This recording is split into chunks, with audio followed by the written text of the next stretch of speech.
আসসালামু আলাইকুম, কেমন আছেন সবাই? আশা করি সবাই অনেক ভালো আছেন। রমজান মাস প্রায় শেষের দিকে, এর মধ্যে আমরা অনেকবার ইফতারি করেছি। তো আজকেও আমরা ইফতারি করব। তো প্রথমে আমাদের ইফতারির মালামাল কিনতে হবে, তার জন্য আমরা বাজারে চলে আসি। তো প্রথমে এসে আমরা ইফতারির জন্য কিছু ভাজা পোড়া কিনে নিই। ভাজা পোড়া কেনার পরে এখান থেকে আমরা কিছু কলা নিয়ে নিলাম। এরপর ইফতারির সকল বাজার করে আমরা চলে আসি। এরপর আমরা চলে যাই আমাদের লোকেশনে, আর এটা হচ্ছে একটি আমবাগান। জায়গাটি কিন্তু অনেক সুন্দর, আমার কিন্তু এখানে অনেক ভালো লেগেছে। বসার জন্য প্রথমে আমরা একটি প্লাস্টিক পেরে নিলাম। এরপর আমরা ইফতারি তৈরি করার কাজ শুরু করে দিই।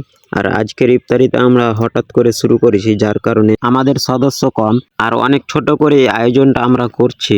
বন্ধুদের সাথে ইফতারি করতে ভালো লাগে, আমরা সবাই মিলেমিশে কাজ করি।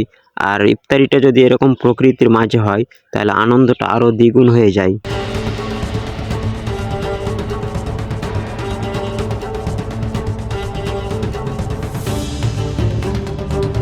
এরপরে আমরা ইফতারির প্লেটগুলো সাজিয়ে নিলাম। তারপরে এক এক করে সবার প্লেটে মুড়ি মাখাগুলো দিয়ে দিলাম। আর আমাদের ছিল জুসের ব্যবস্থা, সবাইকে এক গিলাস করে জুস দিয়ে দিলাম। এরপর আমরা ইফতারির সময়ের জন্য অপেক্ষা করতে থাকি। এরপরে ইফতারির সময় হলে আমরা খাওয়া দাওয়া শুরু করে দিই। আজকের ভিডিওটা এ পর্যন্তই। ভিডিওটি যদি ভালো লাগে তাহলে অবশ্যই লাইক, কমেন্ট এবং শেয়ার করবেন। আর সবাইকে অগ্রিম ঈদ মোবারক।